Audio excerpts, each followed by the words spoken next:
할렐루야. 네. 어버이날이 지났습니다. 그래도 이제 교회에서는 5월 둘째 주일을 이제 어버이 주일로 지키거든요. 네, 오늘 어버이 주일로 지키는 날입니다. 네, 카네이션을 달고 오신 분들도 계시고 아직 나는 젊으니까 하고 안 달고 오신 분들도 계신 것 같은데 여러분 모두 다 부모님이시죠. 또 자녀인 분들도 또 계시고 옆에 분들에게 격려와 축복의 인사를 한번 나누도록 하겠습니다. 부모님 되신 거 축하합니다. 네.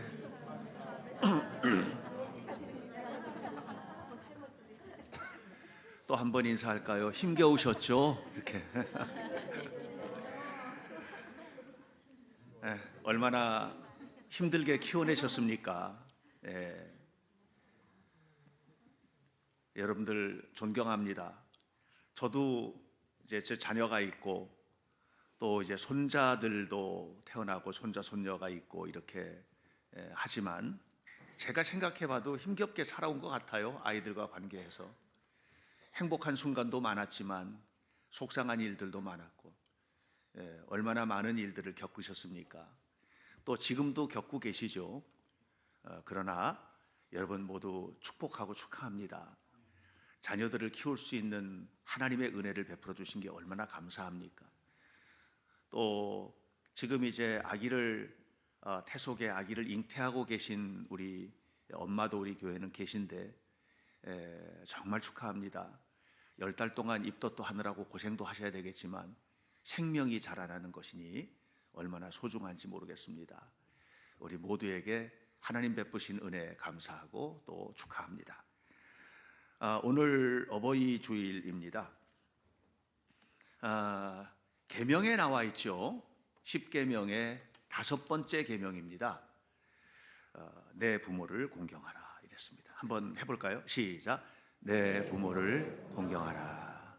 하나님의 명령입니다. 오늘 저는 이 말씀을 가지고 여기는 이제 공경해야 될 부모님이 안 계시는 분들도 계시죠. 이제 부모님이 다 이미 세상 떠나셨고 천국 가시고 뭐 이렇게 안 계신 분들도 계시고요. 또 부모님을 공경해야 될 연령에 계신 분들도 계시고 그런데 이 부모를 공경한다는 말이 하나님의 이 소중한 계명이 우리에게 주는 의미가 무엇인지를 오늘 좀 넓게 생각해 보려고 합니다. 사실 다시 한번 해볼까요? 내 부모를 공경하라.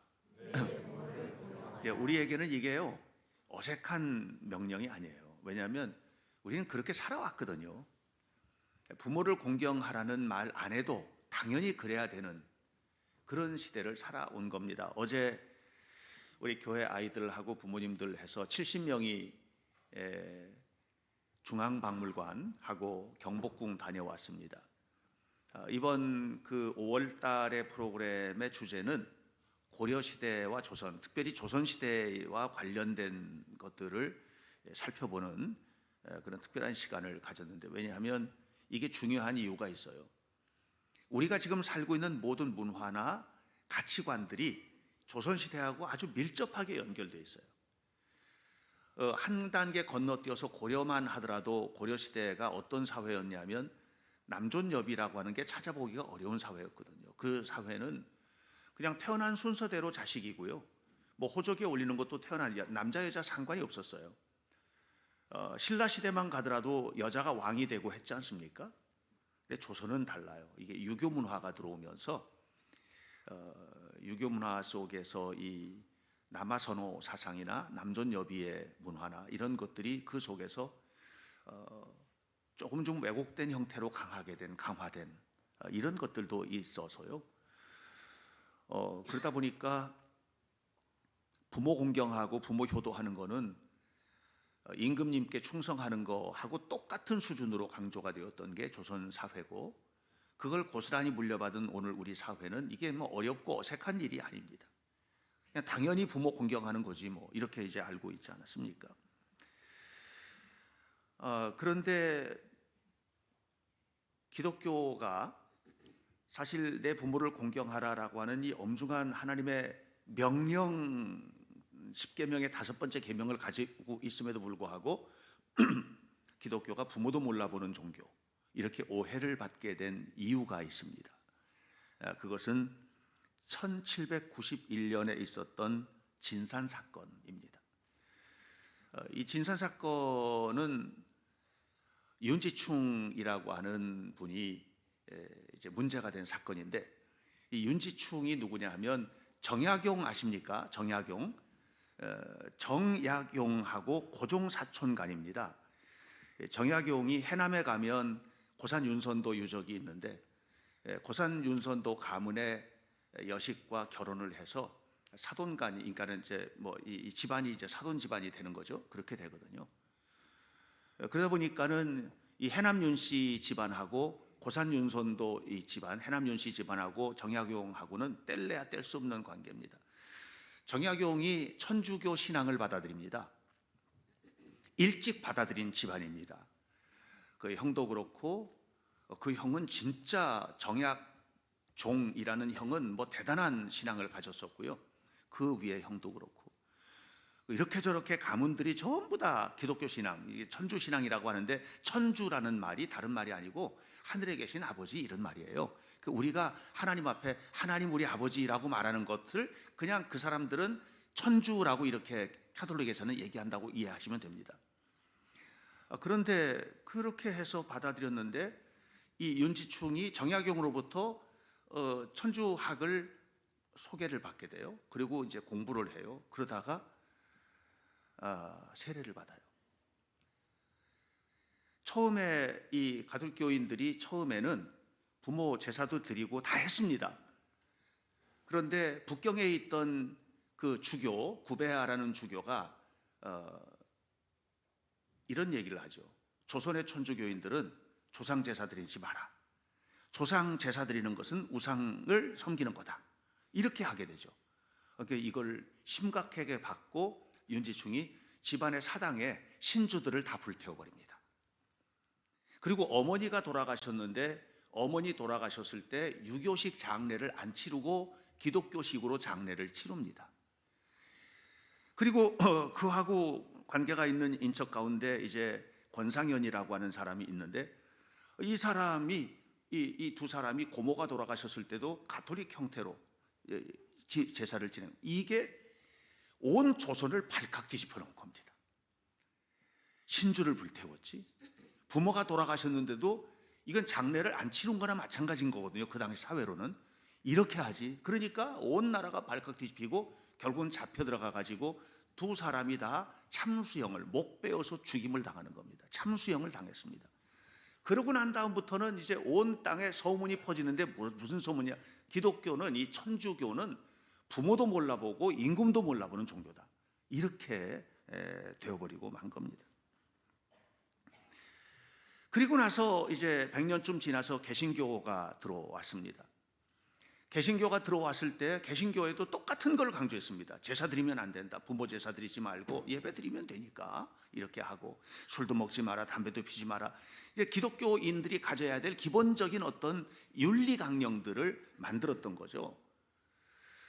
이제 그러던 중에 평양에서 활동하던 선교사님이 한 분 계셨는데, 세뮤얼 마펫이라는 장로교 선교사님이신데요. 이 장로교 선교사님이 열심히 활동을 했습니다. 활동을 하는데 그를 찾아왔던 사람이 하나가 있었어요. 그 사람이 누구냐면 김종섭이라는 사람입니다. 이 사람이 나중에 길선주를 전도를 해요. 길선주는 초기 교회의 굉장한 유명한 인물이 되거든요. 장로가 됐다가 또 이제 목사가 됐다가 이렇게 되는데 아주 굉장히 중요한 인물입니다. 이 사람을 전도하는 사람이 김종섭입니다. 이 김종섭이 마페 선교사를 찾아왔습니다. 물어봅니다. 기독교도 효도합니까? 이렇게. 당연히 효도합니다. 그랬더니 또 물어봅니다. 당신 부모 있습니까? 부모 있습니다. 그런데 부모 내버려 두고 이렇게 이역 만리 땅까지 와가지고 부모는 어떻게 사는지도 모르고 여기 와가지고 이렇게 삽니까? 이게 효도입니까? 그랬더니 사무엘 마펫이 그 김종섭에게 다시 질문을 합니다. 부모님의 말대로 사는 것이 효도입니까? 부모님 말에 불순종하는 게 효도입니까? 그랬더니 김종섭이 당연히 부모님 말대로 순종하는 게 효도입니다. 그러자 사무엘 마펫이 대답을 합니다. 우리 아버지 어머니가 나더러 조선 땅에 가서 복음을 전하라고 해서 그 말을 순종하고 이곳에 왔습니다. 그랬더니 김종섭이 아무 말도 하지 않고 떠났습니다. 그리고 진짜 불같은 신앙인이 됩니다. 아, 기독교는 효의 종교로구나. 하나님을 아버지로 모시는 것과 동시에 나를 낳아준 부모의 말에 목숨을 내놓고 순종하는 이런 종교가 기독교로구나. 그러니까 내가 하나님 앞에 충성해야지. 이렇게 하고서는 그냥 불같은 신앙인이 됩니다. 그리고 얼마나 많은 사람들을 전도했는지 모릅니다. 그게 초대교회, 한국 초대교회 전도에 굉장히 중요한 역할을 한 사람이 김종석입니다. 이 사람이 하나님 앞에 자신을 내려놓을 수 있었고 완전히 헌신할 수 있었던 이유는 출발점이 효입니다. 여러분, 기독교는 효도의 종교입니다. 여러분, 기독교는 효도의 종교입니다. 여러분, 기독교는요, 부모도 모르고 아무도 모르는 종교가 아니고요, 기독교는 효도의 종교입니다. 십계명은 하나님의 직접 명령입니다. 부탁이 아니에요. 명령이에요. 그 명령의 5번째 명령이 뭐냐면 내 부모를 공경하라. 이렇게 명령했습니다. 기독교는 효도의 종교입니다. 그러니까 여러분, 우리는 효의 민족이고 기독교는 효도의 종교고, 그럼 됐죠. 뭐 설교할 필요도 없는 겁니다. 설교할 필요도 없는 거예요. 이런 주제를 가지고 오늘 이 어버이 주일에 설교를 내가 설교할 이유가 하나도 없는 겁니다. 그럼에도 불구하고 이 주제를 가지고 설교해야 되는 이유는 뭐냐면 기독교는 효도의 종교고 우리 사회는 효가 정착되어 있는 건강한 효의 문화를 가지고 있는 민족이고, 그리고 성경도 이렇게 얘기했는데 우리 정말 진실로 효도하고 있나? 이 시대가, 이 사회가 효라는 가치를 가지고 있는가라는 다시 물어볼 때 우리 이건 너무 많이 무너져 있는 겁니다, 지금. 그래서 오늘 저는 여러분들과 함께 이 효라는 주제를 가지고 조금 넓게 우리의 삶의 부분을 한번 살펴보려고 합니다. 첫 번째, 내 아버지와 어머니를 공경하라. 내 아버지와 어머니를 공경하라. 여러분, 이제 이번 속회에서 나누는 그 속회 순서, 예배 순서 여러분들에게 나눠져 있지 않습니까? 거기에는 이 본문이 기록이 되어 있습니다. 주보에 에베소서 6장 1절로 3절 말씀 기록이 되어 있는데요, 2절에 이렇게 말합니다. 내 아버지와 어머니를 공경하라. 그렇게 얘기하고 있죠. 내 아버지와 어머니를 공경하라. 출애굽기 20장 12절은 뭐라고 그랬습니까? 내 부모를 공경하라 이랬습니다. 공경하라. 한번 따라서 하세요. 공경하라. 공경하라라고 하는 말이 honor, 영어로 honor라는 말입니다. 여러분, 이 honor라는 말이요, 굉장히 중요한 말이에요. 영국 사람들은요, 황제를 뭐라고 하냐면은 Your Highness 이렇게도 말하지만 Your Honor 이렇게도 말합니다. 이 honor라고 하는 말은요, 굉장히 높이는 용어예요. 영어로는 그렇게 표현이 되어 있어요. 이 공경이라는 말이 히브리어로는 카베드라고 말을 합니다. 카베드 알 아바하 웻 임메하. 내 부모를 공경하라. 카베드라고 그렇게 표현되어 있습니다. 이 말은 무슨 말이냐? 무겁다, 천근만근으로 무겁다, 이런 뜻이에요. 그러니까 부모를 할 때 뭐예요? 나 정말 공경하라 라는 말이고, 또 동시에 카베드, 부모의 말 한마디, 행동 하나를 천근만근처럼 무겁게 여겨라, 이런 말입니다. 사랑하는 여러분, 어떤 사람이 부모를 천근만근처럼 무겁게 여길까요? 공경하는 사람이죠. 공경하지 않으면요, 귓등에도 안 듣습니다. 부모가 말해도 소리 안 듣는 겁니다.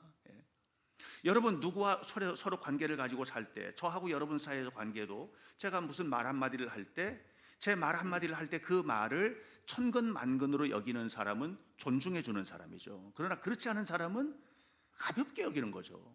그렇죠? 그러니까 여러분, 부부지간에도 남편과 아내 사이에도 서로를 존중한다는 말은 뭐냐면 내 남편의 말, 내 아내 말을 그렇게 무겁게 여기는 거거든요. 저는 이런 것들이 우리 교회 안에 하나의 분위기가 되었으면 좋겠어요. 무겁게 여겨주는 거, 서로가 이런 태도를 가지고 살아가는 거, 이건 너무나도 소중하다고 생각을 합니다. 어떻게 부모를 무겁게 여길까요? 두 가지 면에서 해야 된다. 하나는 뭐냐? 부모의 가르침을 무겁게 받아라. 뭐 부모가 모두 다 옛날에 무슨 공자나 맹자같이 그렇게 지식이 많고 뭐 그렇습니까? 그건 아니에요. 그러나 경험이라든가 삶에서 우러나는 지혜라고 하는 것은 우리의 세대보다는 훨씬 뛰어나죠. 예. 그래서 저는 가끔 그래서 우리 부모님들, 젊은 부모님들에게도 얘기합니다. 아이들에게 끌려가지 말고 아이들을 가르치라고. 아이들은 경험하지 않은 세계를 당신들은 경험했으니까 그렇게 하라고. 이렇게 얘기합니다. 그러니까 부모를 무겁게 여긴다는 것은 뭐냐면 부모의 말 한마디에 귀를 기울이는 거예요. 이게 무겁게 여기는 거예요. 또 하나는 뭐냐 하면 부모가 언제나 힘 있는 세대는 아니거든요. 그러니까 저도 이제 나이를 먹어서 뭐 우리 나이로 68살이니까 제가 이렇게 되었고 또 뭐 우리 여기 부모님들도 계시고 한데 그런데 언제나 젊을 수는 없지 않습니까? 어제 토요문화기행 갔다 왔습니다. 갔다 와 이제 많이 걸었어요. 갔다 왔는데 이제 우리 오늘 되게 힘들다 그러면서 오늘 몇 걸음이나 걸었나 하고 막 찾아보고 그러더라고요. 근데 보니까 한 10,000걸음 정도들 어제 걸으셨더라고요. 많이 걸은 거예요. 근데 저도 슬쩍 찾아봤죠. 그랬더니 저는 15,000걸음 정도 걸었더라고요. 뭐 이리 뛰고 저리 뛰고 하느라고 이제 걸어 다니니까는 그렇게 된 거예요. 아직까지는 젊어요. 그런데 앞으로 10년 후에도 그렇게 다닐까? 20년 후에도 그럴까? 30년 후에도 그랬으면 좋겠는데 100살이 다 된 사람이 하루에 15,000걸음을 젊은 사람처럼 걸을 수 있을까? 아니에요. 그게 무슨 얘기냐? 공경한다는 말은 그렇게 부모가 힘을 잃고 기운을 잃었을 때 어떻게 떠받들어 줄 수 있을까? 이 문제입니다. 부모의 살 것, 부모의 먹을 것, 부모의 입을 것, 이런 것들을 어떻게 내가 함께 돌봐드릴 수 있느냐. 이게 공경이에요. 젊었을 때 공경이라는 것은 부모의 말 한마디를 천근처럼 여기는 것이고, 늙었을 때 공경이라는 것은 부모의 삶을 떠받쳐 줄 수 있는 이 중하게 무겁게 떠받쳐 주는 것입니다. 이것이 내 아버지와 어머니를 공경하는 거예요. 요즘에는 연세 드신 분들을 좀 이해하셔야 될 게 있어요. 요즘 매우 바쁩니다. 젊은 사람들도 굉장히 바쁘거든요. 좀 정신없이 바쁩니다, 솔직히. 그러니까 매일 전화 못하고 또 뭐 이렇게 매일 찾아뵙고 뭐 이렇게 하고 하는 거가 참 어려울 수 있어요. 그러니까 이해를 하셔야 돼요, 그거를. 연세 드신 분들은 우리 아이들이 많이 바쁘니까 기도해 줘야지 하고 그걸 이해해 주셔야 돼요. 그런데 젊은이들은 어머니가 외로움의 병에 걸리지 않도록, 부모님이 외로움의 병에 걸리지 않도록 뒤에서 돌봐주는 일은 자식 세대의 책임이죠. 그러니까 이해하는 부모의 마음과 또 부모를 공경하는 자식들의 마음이 잘 어울려지는 것, 이런 것들이 내 아버지와 어머니를 공경하는 태도다. 그래서 여러분들 우리 현대교회 부모님과 자녀들은 이런 면에 있어서 좋은 공동체가 이루어질 수 있기를 바랍니다. 왜 그래야 되느냐? 두 번째 주제예요. 왜 그래야 되느냐? 신앙인이니까. 우리는 예수님을 안 믿는 사람들도 사람이니까 그렇게 살아요. 사람이니까. 사람은 그렇게 살아야 되는 거예요. 예. 우리는 금수가 아니지 않습니까? 사람이거든요. 그러니까 그렇게 살아야 돼요. 그런데 우리는 하나님의 명령을 받았기 때문에 더 그렇게 살아야 된다 하는 말입니다. 에베소서 6장 1절, 여러분 주보의 그 뒷부분에 나와 있는데 이렇게 말하죠. 자녀들아, 주 안에서 너희 부모에게 순종하라. 이것이 옳으니라. 옳은 일이라는 거예요. 이게 부모를 순종하는 것이 당연히 옳은 일이다, 이렇게 얘기해요. 그런데 뭐라고 그랬냐면 주 안에서 너희 부모에게 순종하라, 이렇게 말했어요. 이게 두 가지 의미가 있어요. 두 가지 의미. 하나는 뭐냐? 자식이 부모를 공경하는 것은 옳은 일을 하는 것이라는 겁니다. 당연히 옳은 일을 하는 것입니다. 그러니까 계명에도 10계명의 5계명에서도 내 부모를 공경하라 이렇게 했잖아요. 이게 옳은 일이에요. 당연히 옳은 일입니다. 절대적인 의무사항으로 규정할 만큼 옳은 일입니다. 이건 해도 되고 안 해도 되는 일이 아니라 그냥 하나님의 명령이기 때문에 당연히 그렇게 살아야 하는 옳은 일입니다. 나를 낳아주셨고 가르쳐 주셨잖아요. 혼자 큰 거 아니잖아요. 네. 이렇게 컸으니까 당연히 부모님을 공경해야 되죠. 어떻게? 주님 대하듯 그렇게 해야 되는 거예요. 그렇게 할 때 뭐냐? 예수님을 믿는 사람답다. 예수님을 믿는 사람답다는 것은 뭐냐? 그것은 당연히 부모를 공경하는 일을 통해서 보일 수 있는 것이다, 이런 것입니다. 근데 부모님들이 좀 들으셔야 될 게 있어요. 이게 저절로 되는 게 아니에요. 부모는 그냥 무조건 부모니까 공경받아야 된다라고 하는 것은 억지스러울 수 있어요. 부모에게 중요한 게 있어요. 자녀를 잘 훈계하셨어야 해요. 자녀를 잘 키우셨어야 된다는 거예요. 젊은 부모님들에게 제가 말씀드립니다. 나중에 여러분들이 잘 공경받기 위해서 필요한 조건이 있어요. 잘 훈계하셔야 돼요. 잘 키우셔야 해요. 이게 부모의 사명입니다. 잠언 22장 6절에 이렇게 말합니다. 마땅히 행할 길을 자녀에게 가르치라. 그러면 늙어서도 금수처럼 안 살 거다. 늙어서도 떠나지 않을 거다. 말씀을. 여러분, 예수님을 잘 믿도록 만드는 게 이게 여러분 살 길이에요. 이게 축복입니다. 그렇게 하셔야만 합니다. 그렇게 안 되면 어떻게 되느냐? 아이들이 잘 배우지 않았을 때는 사람들마다 누구나 다 지혜로운 면이 있는가 하면 미련한 면이 있거든요. 여러분들 우리 모두는 다 지혜로운 사람이라고 생각을 하고 내가 행동하고 말하는 것이 다 옳다고 판단을 하지만 인간에게는요 필연적으로 미련함이 있어요. 미련한 구석으로 자꾸 가는 거예요. 이렇게. 근데 이 미련함을 벗겨내는 게 뭐냐? 성경은 이렇게 말합니다. 잠언 22장 15절입니다. 아이의 마음에는 미련한 것이 얽혔으나 징계하는 채찍이 이를 멀리 쫓아내리라. 여기서 징계하는 채찍은 그냥 미련한 일을 행동할 때마다 때리고 한다 이걸 말하는 게 아니고요. 아이들도 알거든요. 뭘 아느냐면 이게 아빠나 엄마가 화가 나서 때리는 건지 아니면 나를 위해서 하는 행동인지를 아는 거예요. 다시 말하면 내가 잘못해서 지금 매맞을 짓을 했구나. 그러니까 깨달아야지 하고 깨닫는 매가 되는지 아니면 매를 때릴 때 아니면 징계를 할 때 이 징계가 오히려 아이로 하여금 분노를 폭발시키게 해서 당신이 나한테 왜 이렇게 하는데 하고 요즘은 경찰서에 고발도 안 되잖아요. 이게 경찰서에 고발해야 될 문제인지를 아는 거예요. 자녀들이. 그러니까 이 말씀을 이 채찍질에 관해서 사도 바울은 해석을 합니다. 어떻게 해석을 하느냐면 에베소서 6장 4절에서 오직 주의 교양과 훈계. 그러니까 채찍질이 주님의 교양과 훈계가 돼야 된다. 이렇게 얘기를 하는 거예요. 그렇게 되다 보면 그 속에서 아이가 잘 자라게 되는 거예요. 그러니까 결국은 자식이 부모를 공경하는 것은 당연한 일인데 자식이 부모를 공경하는 것이 당연한 일이 되도록 가르쳤나? 이거를 질문하는 겁니다. 여러분, 잘 가르쳐야 됩니다. 만약에 연세 드신 분들이 나 그렇게 못 가르쳤어 이렇게 생각이 된다면 이제 끝이네가 아니고 지금도 그렇게 사셔야 돼요. 연세가 드신 우리 성도들이 백발이 면류관이 되도록 머물러 계시기 바랍니다. 자녀가 우리 부모를 바라볼 때 정말 하나님의 품속처럼 따뜻함을 느끼도록 그렇게 살아가시기 바랍니다. 그 속에서 뭐가 있느냐 하면 공경이 나오고 아름다움이 이루어지게 되는 거거든요. 자, 이게 이제 자식이 부모를 공경하는 것이 당연한 것인데 두 번째 문제는 뭐가 문제냐? 자, 오늘 성경을 보면 이렇게 말하죠. 자녀들아 주 안에서 너희 부모에게 순종하라 그랬어요. 너희 부모를 순종하는데 주 안에서 하라. 이게 이제 중요한 얘기가 되는 겁니다. 부모는요 생명을 낳아준 사람입니다.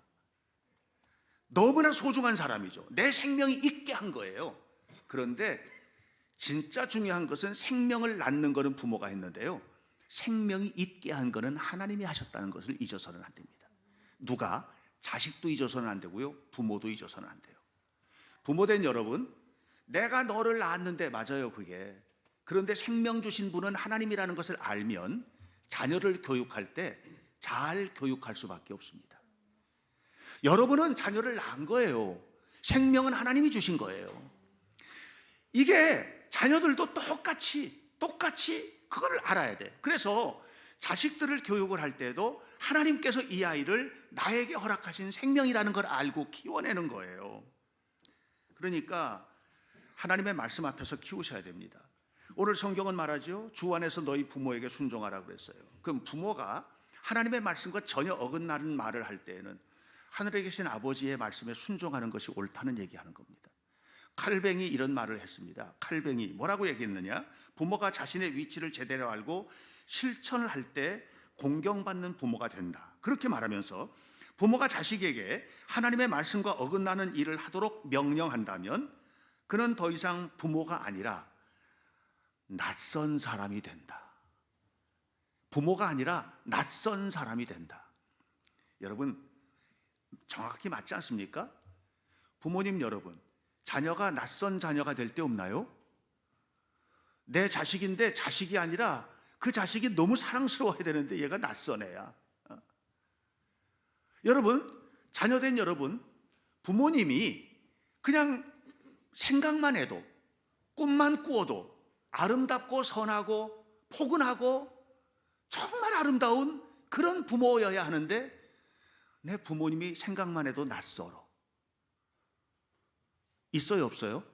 있지요. 있습니다. 왜 이렇게 됐을까요? 부모든 자녀든 하나님의 품속에 계셔야 돼요. 정말 우리에게 중요한 것은 뭐냐면 내 부모를 공경하라라고 하는 계명이지만 이 계명이 하나님께로부터 온 것이고 이 계명을 지켜내는 것은 우리의 사명이고, 그래서 우리 모두가 다 이 말씀 앞에 설 때 건강하고 아름다운 가정이 될 수 있다는 사실을 반드시 기억하시기를 주님의 이름으로 축복합니다. 제가 오늘 정말 강조하고 싶은 부분은 세 번째인데, 이 세 번째 부분은 뭐냐면 권위에 관한 얘기예요. 전통적으로 교회에서 5계명을 부모와 자식에게 대입을 시켜요. 근데 저는 여기서 한 걸음 좀 더 나가고 싶은 거예요, 우리 성도들에게. 왜냐하면 최근에 어떤 경험을 제가 했기 때문에 그렇습니다. 부모라고 하는 이거를 그냥 나를 낳아준 내 아버지, 내 어머니가 아니라 이 시대 안에 있는 모든 권위의 세대들, 이렇게 좀 확대했으면 좋겠어요. 우리 아이에게 스승님, 선생님 계시잖아요. 예? 선생님 계시잖아요. 또 이 나라에는 대통령도 있죠. 예? 그리고 회사에 가면 사장도 있죠. 이런 모든 권위, 그 권위의 세대를 부모 속에 한번 우리가 대입을 해보자라고 하는 것입니다. 사무엘상서 24장 11절에 보면 다윗이 자기를 죽이려고 하는 사울을 향해서 했던 말이 있습니다. 자기를 죽이려고 사울이 막 군사를 동원하고 이렇게 했는데 그 사울에게 이렇게 말했습니다. 내 아버지여 보소서, 내 손에 당신을 죽일 수 있었음에도 불구하고 죽이지 않고 옷자락만 베어낸 옷자락을 들고 있습니다. 그러면서 자기를 죽이려고는 원수 사울에게 내 아버지여 라고 말을 합니다. 이것은 뭐냐 하면 아버지가 아니잖아요. 그런데도 그렇게 말한 것은 권위에 대한 순종입니다. 열왕기하 2장 11절을 보면 엘리사가 승천하는 엘리야를 바라보면서 말합니다. 내 아버지여, 내 아버지여, 이렇게 외칩니다. 그게 스승이거든요. 근데 스승을 향해서 그렇게 말을 합니다. 스승을 대할 때 아버지처럼 대한 거예요. 레위기 19장 32절을 보면 이렇게 말합니다. 너는 흰머리 앞에 일어서고 노인의 얼굴을 공경하며, 그랬습니다. 흰머리 앞에 머리를 숙여라. 이건 뭐냐면 오늘 우리 세대에 어른들이 있거든요. 이 세대에 대해서 존중할 줄 아는 마음을 가져야 된다는 얘기하는 거예요.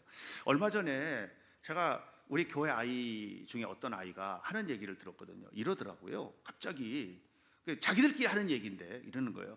아, 윤석열이가 어쩌고 저쩌고 그러는 거예요. 그래서 제가 깜짝 놀랐거든요. 그래서 제가 불렀어요. 지금 누구? 그랬더니 윤석열이요 그러는 거예요. 윤석열이가 누군데? 목사님 윤석열이 모르세요? 대통령이잖아요 그러는 거예요. 제가 얼마나 충격을 받았는지 모릅니다. 근데 이게 간간히 한 번씩 있습니다. 제가 이런 얘기를 간간히 한 번씩 듣습니다. 전에는 문재인이 가요 이런 얘기도 들었고요, 노태우 가요 이런 얘기도 들었어요. 그래서 제가 그랬습니다. 윤석열이 친구가 아니지? 네 동생도 아니고. 그러니까 윤석열 대통령이요 하든지 아니면 윤 대통령이요 하고 하든지, 아니 어른 세대는 그럴 수 있어요. 어른 세대는 그 말 속에 어떤 의미가 있는지 알잖아요. 예? 윤석열 대통령이 저보다도 나이가 아리지 않습니까? 그러면 윤석열이가 뭐 이렇게 할 수도 있겠죠.